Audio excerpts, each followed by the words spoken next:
This is the most important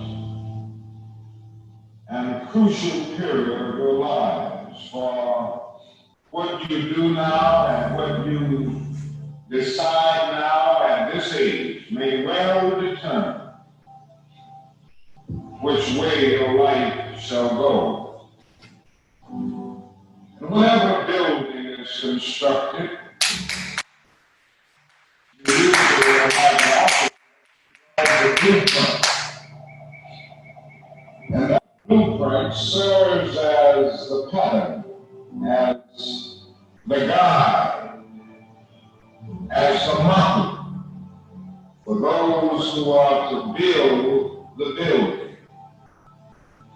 A building is is not well erected without a good, sound, and solid blueprint. Now, each of you is in the process of building the structure of your lives. And the question is whether you have a proper, a solid, and a sound blueprint. And I want to suggest some of the things that should be in your life's blueprint. Number one in your life's blueprint should be a deep belief in your own dignity, your own worth, and your own someotherness. Don't allow anybody to make you feel that you are nobody. Always feel that you count. Always feel that you have worth. In your life's blueprint, you must have as a basic principle the determination to achieve excellence in your various fields of endeavor. You must be deciding as the days and years unfold what you will do in life, what your life's work will be. Once you discover what it will be, set out to do it, and to do it well. And I say to you, my young friends, that doors are opening to each of you.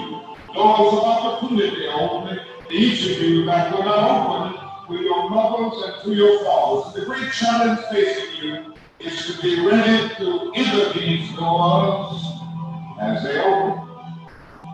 Ralph Waldo Emerson, the great essayist, said in a lecture back in 1871 that if man can write a better book, or preach a better sermon, or make a better mousetrap than his neighbor, even if he builds his house in the woods, the world will make a beaten path to his door. That has always been true, but it will become increasingly true. And so I urge you to study hard, to burn the midnight oil. I would say to you, don't drop out of school, and I understand all of the sociological reasons why we often drop out of school. But I urge you, in spite of your economic plight, in spite of the situation that you're forced to live so often with intolerable conditions, stay in school. And when you discover what you're going to be in life, set out to do it as the God life. I want to have this particular moment in history to do. And just don't set out to do a good Negro job, but do a good job that anybody could do. Don't set out to be just a good Negro doctor, a good Negro lawyer, a good Negro school teacher, a good Negro preacher, a good Negro barber, a beautician, a good Negro skilled laborer. Well, if you set out to do that, you have already flunked your matriculation exam for entrance into the University of Integration. Set out to do a good job and do that job so well that the living, the dead of the unborn couldn't do it any better.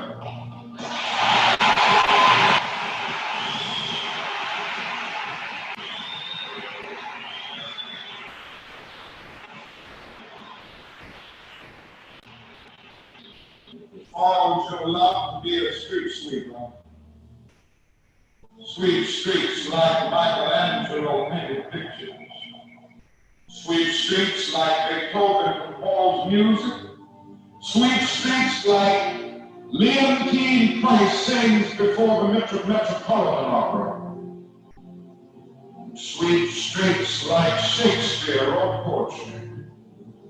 Sweep streets so well that all the hosts of heaven and earth will have to pause and say, here lived a great street sweeper who struck his job well.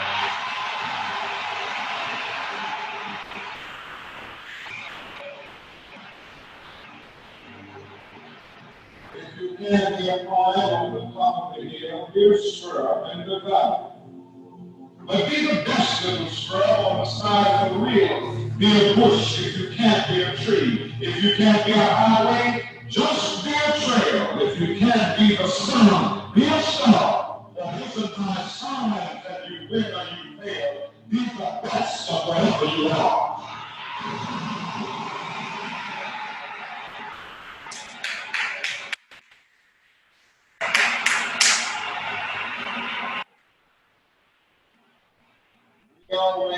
We already have some noble examples.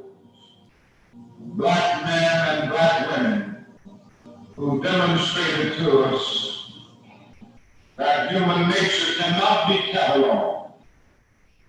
They in their own lives have worked through long and desolate nights of oppression, and yet they've risen up and plunged against cloud-filled nights of affliction, new and blazing stars of inspiration. And so from old slave cabin Virginia's hill, Booker T. Washington rose up to be one of America's great leaders. He lit a torch in Alabama, and darkness fled in that city. Yes, you should know this because it's in your own city. From a poverty-stricken area, Philadelphia, Pennsylvania, Marian Anderson rose up to be the world's greatest contralto, so that a Toscanini could say that a voice like this comes on the 14th century, and Sibelius of Finland could say, my roof is too low for such a voice, and the red hills of Gordon County, Georgia, and the arms of a mother who could neither read nor write, Roland Hayes rose up to be one of the world's great singers and carried his melodious voice into the palaces and mansions of kings and queens. From crippling circumstances, there came a George Washington Carver to carve for himself an imperishable niche in the annals of science. There was a star in the diplomatic sky, and then came Ralph Bunce, the grandson of a slave preacher. He reached up and grabbed it and allowed it to shine in his life with all of its scintillating beauty. There was a star in the Atlantic sky.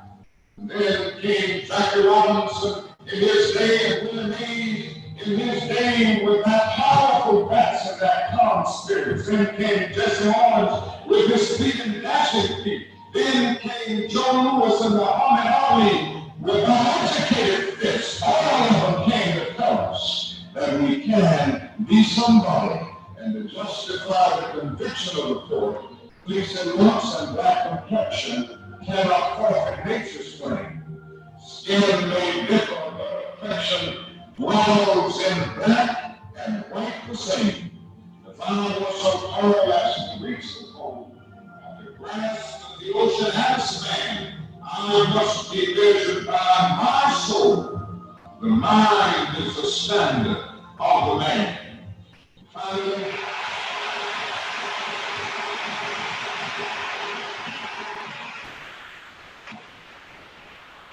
Finally, the last blueprint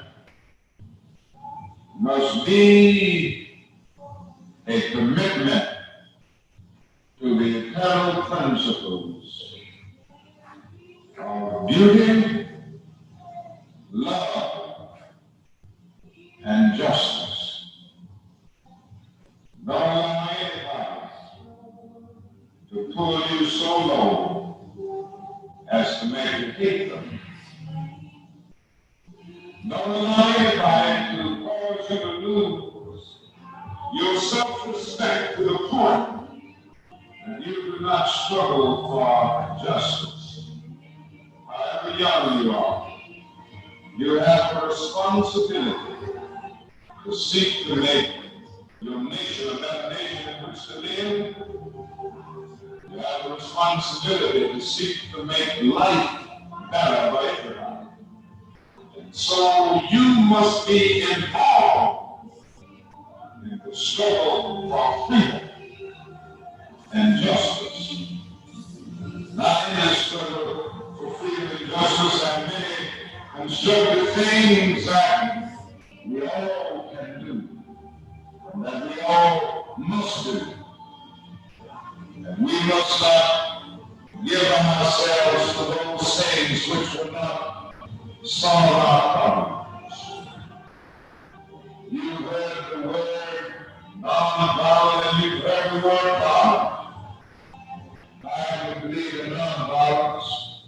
We struggle with this method with young people and adults alike all over the South, and we have won some significant victories, and we've got to struggle with it all over the North because the problems are as serious in the North as they are in the South. But I believe as we struggle with these problems, we've got to struggle with them with a method that can be militant, but at the same time does not destroy life or property. And so our slogan must not be burn, baby, burn. It must be build, baby, build.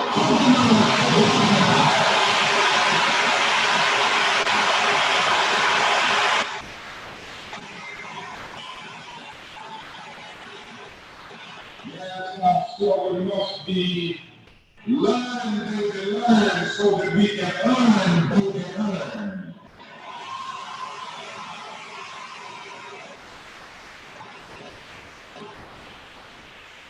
And with a powerful commitment, I believe that we can transform not yesterday's of injustice into bright tomorrows of justice and humanity. Let us keep going toward the goal of selfhood, toward the realization of the dream of brotherhood, and toward the realization of the dream of understanding goodwill. Let nobody stop us. I close by quoting once more the man that the young lady quoted.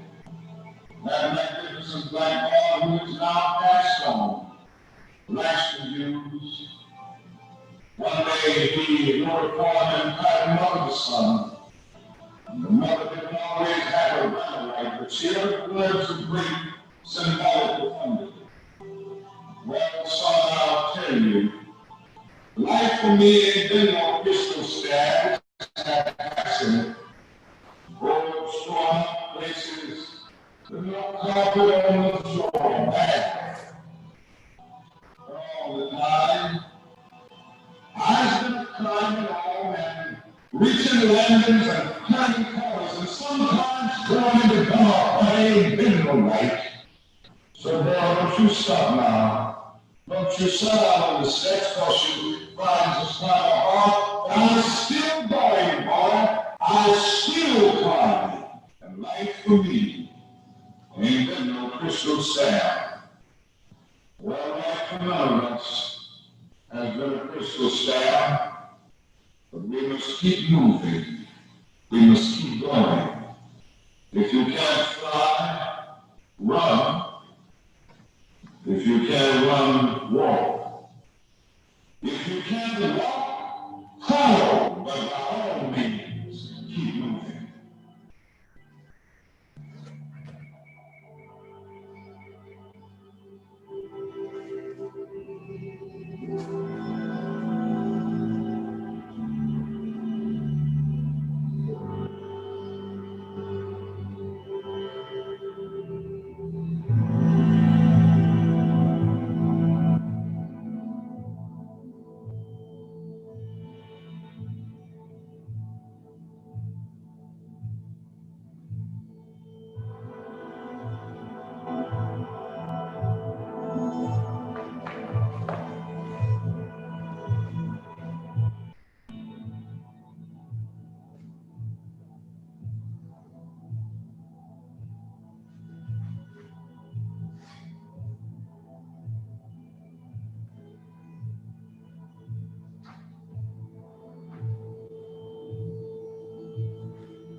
I'm telling you, baby, I'm down to 215 pounds.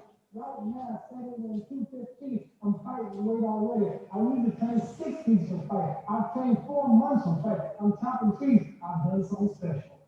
I'm blasting with an alligator. I'll tussle with I believe you can. I'll tussle with a whale. I'll handcuff lightning, throw thunder in jail.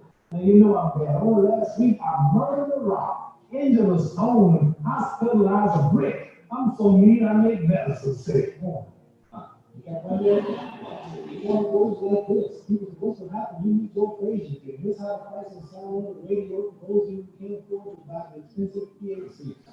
And the fight goes like this.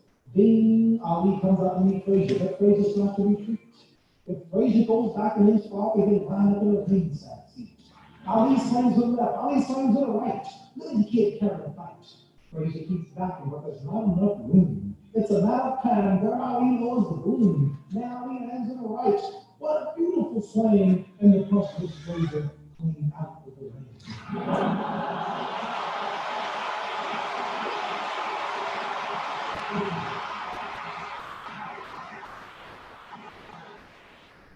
Frazier's still rising, but the referee was a clown. Or he can't start counting to Frazier. Now Frazier disappears from view. The crowd is very frantic, but our radar stations have picked him up. He's somewhere over the Atlantic. Who would have thought when they came to the fight that they would use the hunting of a colored satellite?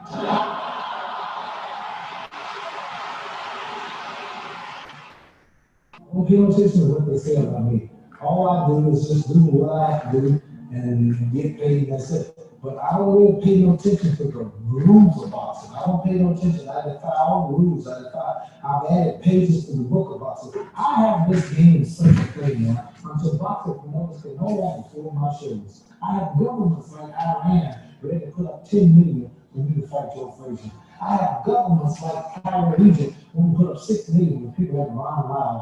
I have countries all back to Zaire talking to Mobutu. He wants them back again. They'll put up $5 million for return to forward. When we talk about $10 million and $6 million and $4 million, this is unreal. And they don't expect to get the money back to promote their countries and their ideals. So I excel so in this sport of boxing until Madison Square Garden is too small. Yankee Stadium is too small. The Houston Astrodome, the biggest promoters and the wealthiest Americans and Englishmen you can get for promotions cannot just promote me anymore.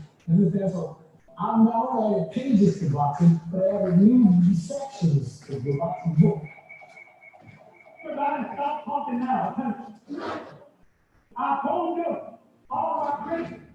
I told you all that I was the greatest of all time. You come and listen. I told you today, I'm still the greatest of all time. Never again defeat me. Never again say that I'm going to be defeated. Never again that make me an underdog until I'm about 50 years old. Then you might get me. But I didn't dance. I didn't dance for a reason. I wanted to make him lose all his power. I kept telling him he had no punch. He couldn't hit. He's playing narcissistic. He's missing. Let me see a box. I hadn't started dancing yet. You can't say my legs are wrong. You can't say I was tired because what happened? I didn't dance from the time on my own. I stayed on the ropes. When I stay on the ropes, you think I'm doing bad. But I want all boxers to put this in the page of boxing. Stay on the ropes is a beautiful thing with a heavyweight when you make him shoot his best shot and you know he's not hitting. I would give George over 2 rounds instead of punching because after that he was mine. I want to say something right here. You all might, this will make you all think. Life is not really long. Let's say the average person is 30 years old. If you're 30 years old, you're not about 7 years old. How can I prove it? Out of all the 7, 8, 9 hours you slept for 30 years, out of 30 years, out of all the nights, last night you were to bed and woke up this morning, you don't remember a thing.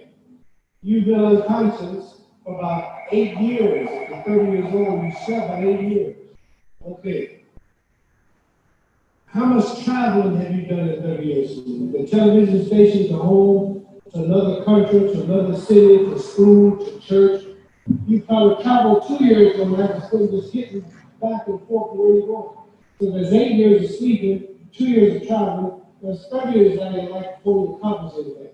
How long do you sit in school? In America, we stay in school from the 12th grade, from the first grade to 12th grade. Same here? Yeah. 6 hours a day? Yeah. 6 hours a day for 12 years, break it down, you set the classroom for 3 years without eating. Okay, 2 years of travel, 8 years of sleeping, 3 years of school. How many movies have you been to? How many wrestling matches? How much entertainment? How many movie theaters, live plays, baseball games? Probably 2 years of entertainment. So by the time a man, you older people know very well what say it. By the time you have children, by the time you're made away for your children, by the time you pay for your home, you're pushing 60 years old. So life is real short.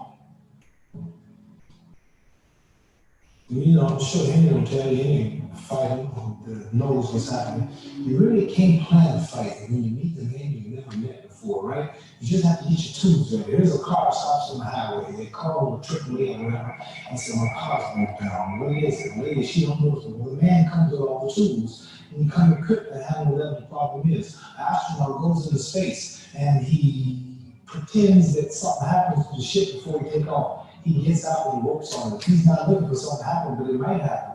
So I just had everything ready. Now, after the first round, and being here with a top professional man so great, had so many knockouts, never been defeated, never even scratched, I didn't know really how good he was. So I had to come in, actually a little nervous, and with everything ready. After one round of dancing, I found out that this would tire me out. So I would have to resort to ropes. I figured that out after the first round. So I said, I'm going to go to these ropes, and I'm going to let this man do everything he can. Let him tire himself out. It might look like he's good, and if he don't hurt me, I'm going to stay here. But if he should be as great as they say he is, if he hits as hard as they say he hit, when he hits you, breaks your arm, he knocked out Joe Frazier, I couldn't do it, knocked out Ken Martin. He was a big bad jack before the fight, you remember. And you remember that, don't you? Yeah, how bad he was. They don't say that now. You remember he was a real bad cat the other day, right? Don't forget that. Now, after I found out he didn't have it, I stayed there. But if he had had what I thought he had or what they said he had, I'd kept running, hoping I wouldn't get tired.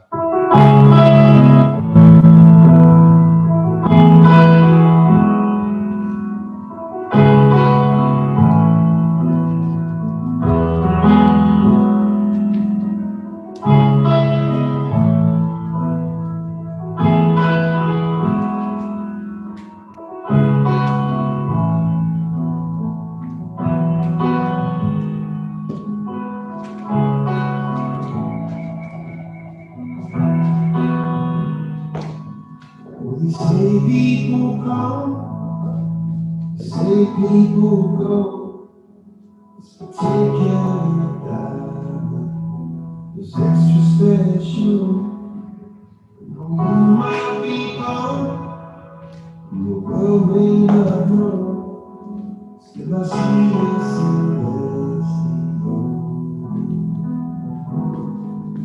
and I should that I can't let go.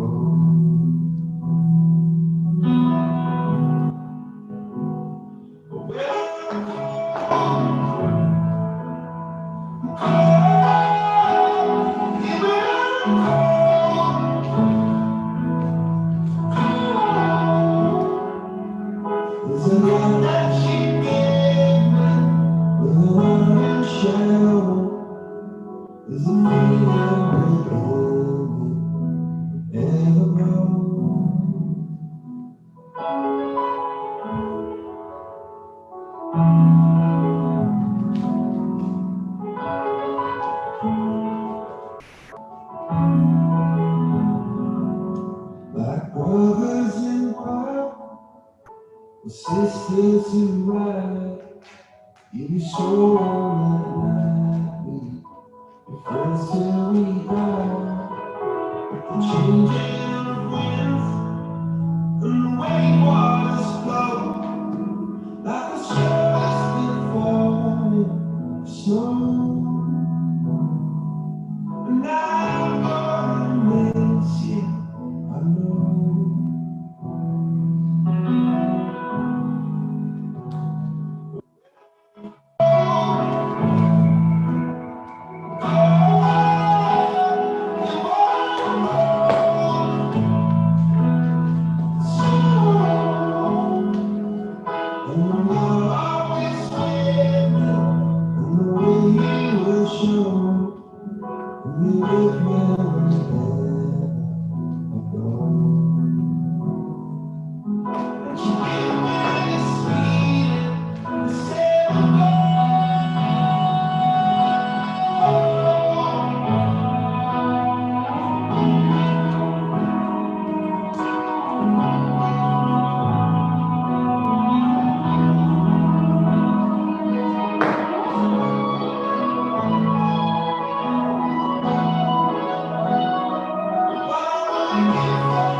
God don't praise me because I beat your face. God don't get nothing out your face. God don't care about evil or America stars.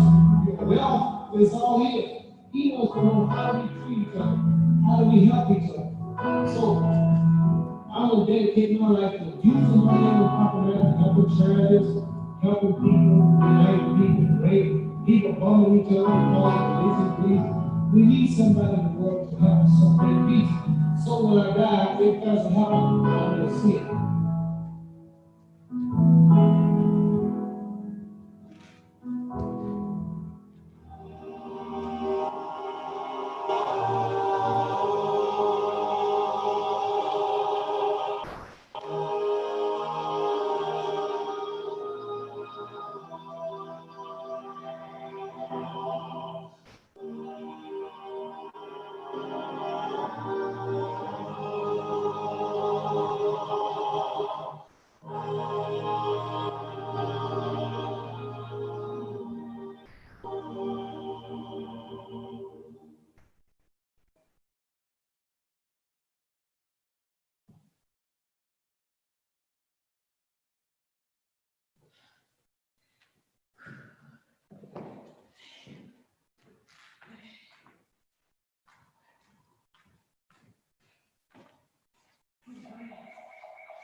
Okay. Need to drinking water. Let's give her a little time, and when she come back, we can give her again. 1 second. So now, okay, everybody can mute. Also, can you open your camera too? I want to see everyone. Yay! Hi, Jim. Is Taya there too? Oh. I'll make it my Are you ready? Yeah, my Water? Oh, water. Oh. Okay, let me get my top. Okay. All right. Oh, I need to read the group chat, but you can sit down. Okay. So I didn't. Hi. Thank you all.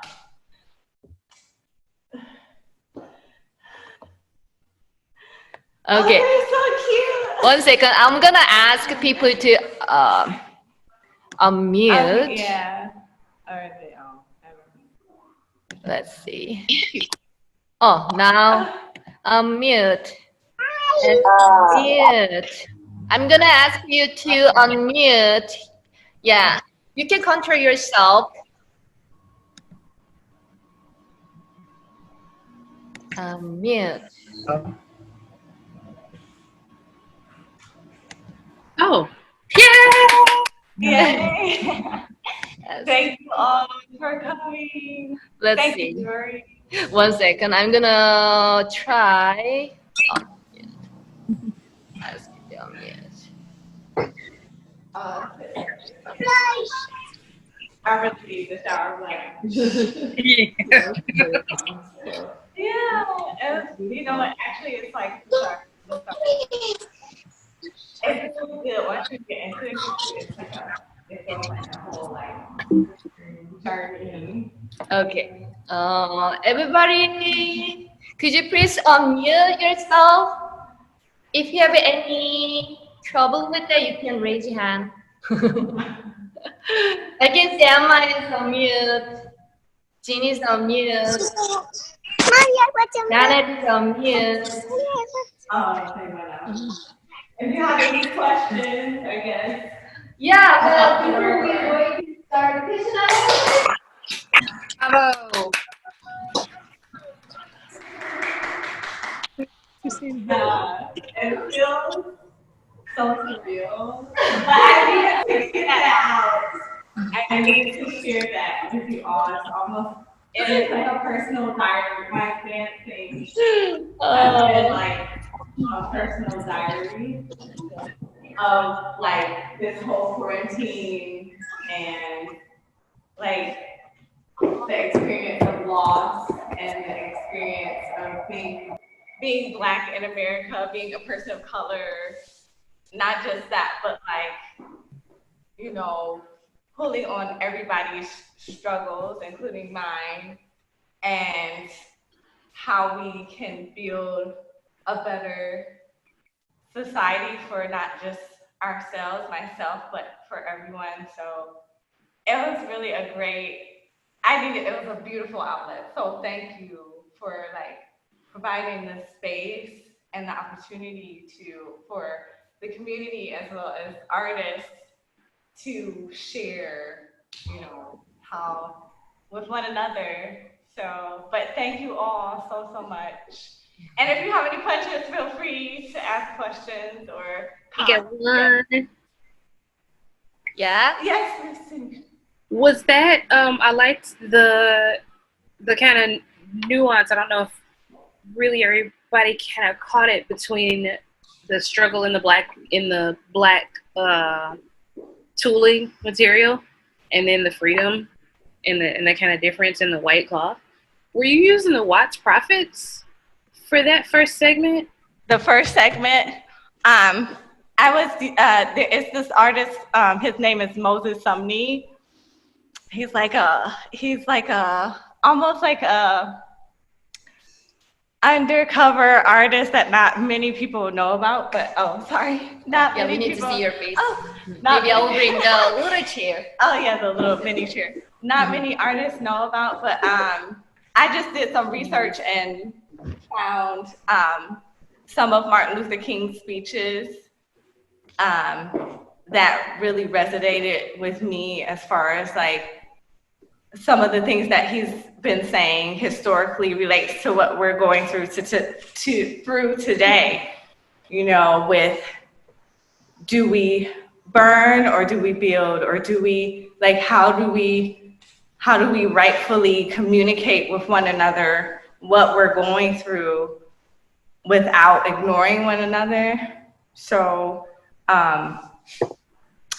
yeah, it has just been like a research journey for me, but I don't even know. But no, I don't think that was the artist. I just used a compilation of like dialogues and speeches and like put them together so that it could correlate with what I was trying to say, what I'm trying to say, and what I'm trying to communicate, if that makes sense. It does. It's very powerful. I enjoyed it. Oh, thank you. You're welcome. Yeah, the black skirt, for me, it represents like life here and how it's a struggle and we have to constantly fight for what we want, what our dreams are, just to live or to get through each day. So it was kind of like that. It was like a partner, so to speak, as opposed to it just being a skirt. It was like my partner on stage. Like, what is it saying? How do I feel right now? Like, why do I feel tense? Or why do I feel sad? And getting through that.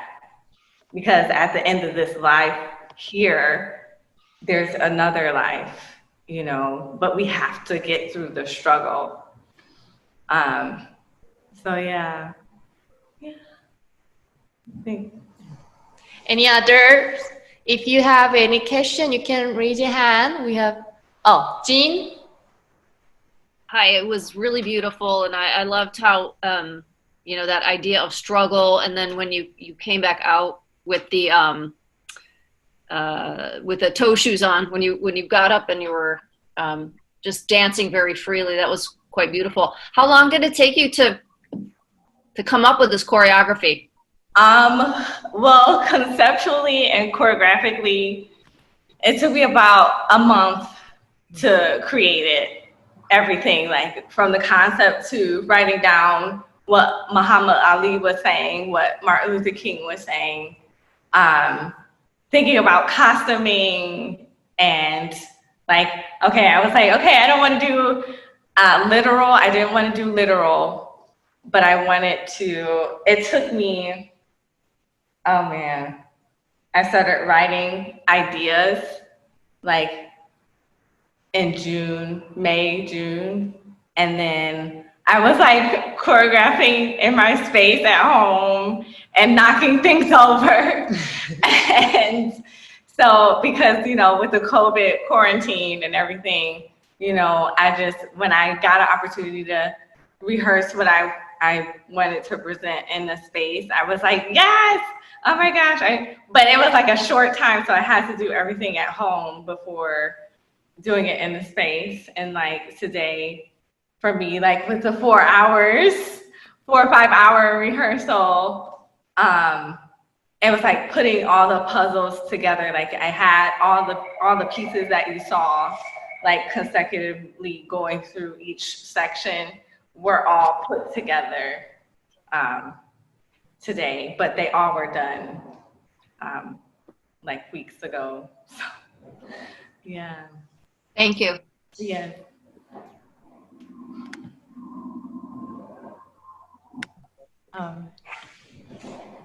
Hey, Jess.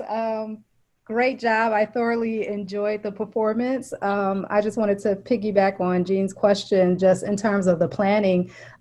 We know that we're in this situation where everything has to be virtual.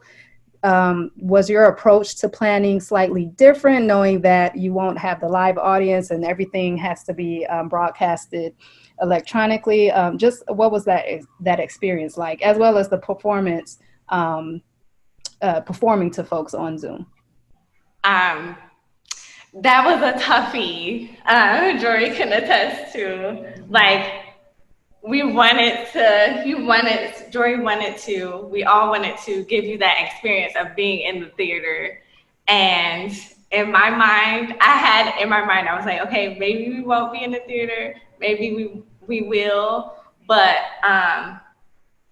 the experience was bittersweet. Like I'm super happy to perform on camera, but at the same time, I miss the feel of like hearing the audience like chewing gum or somebody coughing in the back or a baby crying and like a mom going, I could have done just that. getting ready, right? I missed, so it was like, you don't hear those nuances from the audience that feed you, but it's like, and what was really cool is that like Zoom, I still could feel the audience perspective. I could still see, like, I couldn't see the chat, but I could still see people's heads moving, and I felt like everybody was going with, I felt like everyone was going with me on this journey, like step by step by step.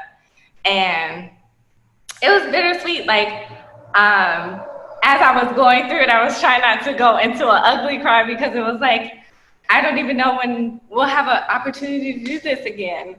And with COVID and everything, it's like, I'm taking every second, every moment as a cherished moment because we don't know when the next time we'll be in a theater or in a space to do lighting. And it was so great because in my mind, the process was, okay, like I already had wrote out my ideas with the lighting, and I was like, okay, I want this to happen with the lighting if we had lighting. So I was like writing on my laptop and journaling, okay, what would I like it to be if it was on stage, which luckily, thankfully, we were in a intimate stage space. So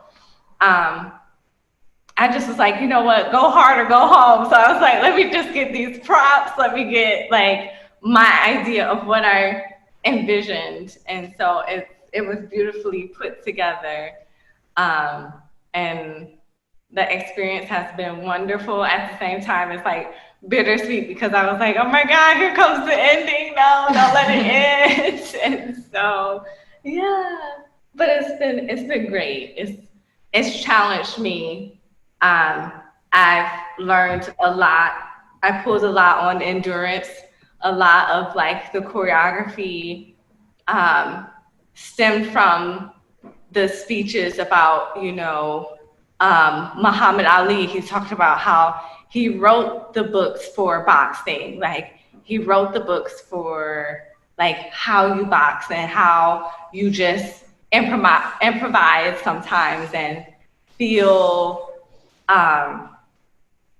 with your intuition, should I stay on the ropes or should I keep fighting? Or should I lay down or should I keep fighting? And then I correlated that Muhammad speech with Martin Luther King's speech about how we have to keep fighting. We can't just burn everything, or like we can't just dissolve and let it die. We have to just keep fighting. So this idea of like fighting, what does that feel like? And then choreographically, physically, what does it feel like for 30 minutes to keep fighting through like the concepts and through the skirt being that force behind me, trying to hold me back from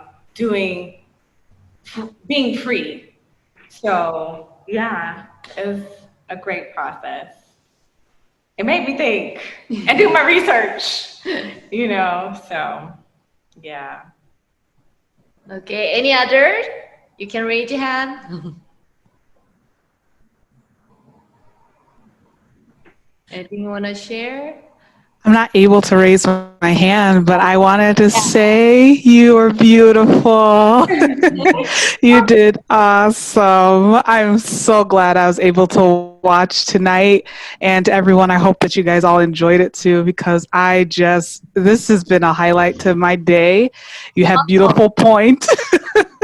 I'm just letting you know that. And it was just a joy watching you.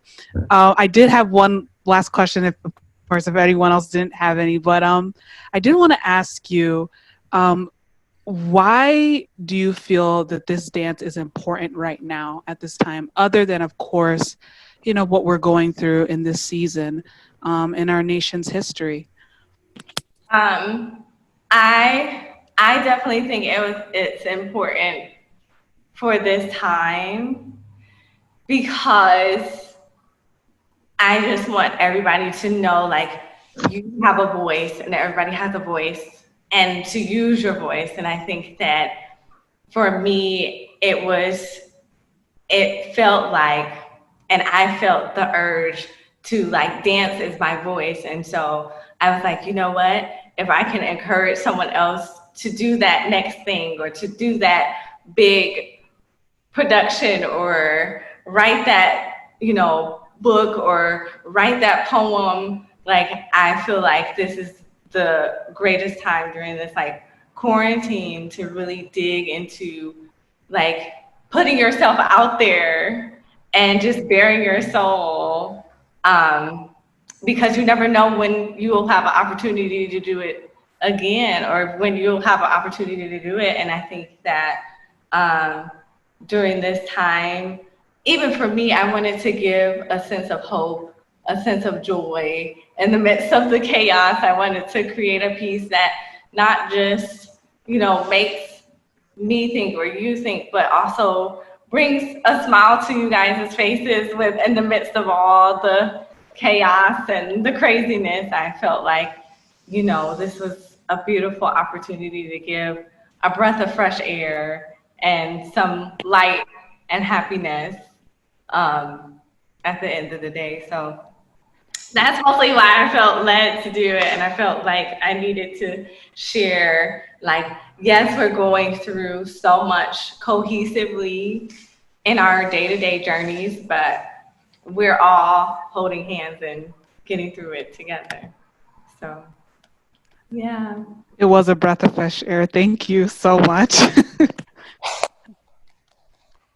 Thank you all. I'm clapping for you all for coming and for supporting the arts. You all are supporting Jory, ArtLab J, me, so many artists during this time. So know that your time has been well spent. It really has. And there's another artist presenting tomorrow as well. Yeah, tomorrow at 5. So before we closing this, she didn't read this chat part. There's a lot of message to you, but when we closing, I think this is not gonna save it. So I think you should read quickly. Okay.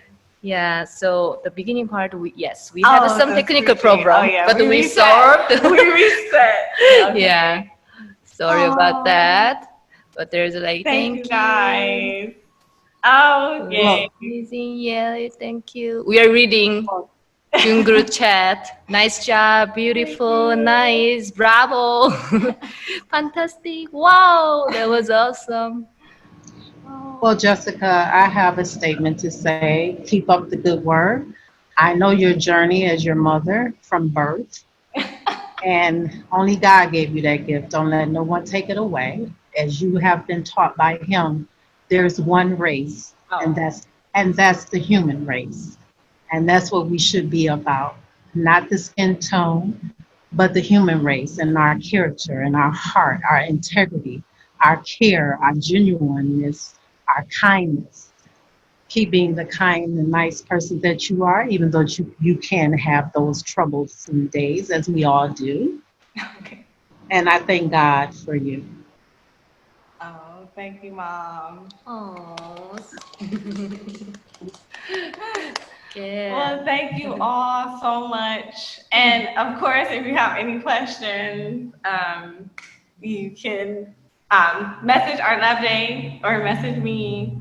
But I've thoroughly enjoyed every moment, and thank you so much. You're welcome. For creating this event, and it's been a blast from beginning to end. Yeah, few things I needed to comment here. So here is Casey. She's our lab program coordinator. She's here for all the tech support. So you can say hi. And also the audience, Emma. Actually, she's a ArtLab J intern, and she put this event with me. So thank you, Emma. Yeah. So this is our first like a butcher program. Like we had a class for performance. This is our first time, and I know we have a little bit technical problem beginning, but we solved, and I think everybody enjoyed. So I'm so happy. And just more passion that second time. Yeah. I was like, okay. I'm so sorry about No, that. it's Yeah. okay. We always checking, but always something happens. Yes. Yeah. So thank you guys, and we will have one more show tomorrow at 5. So please check it out our website, and yeah, thank you. Thank you. Okay, have a good night.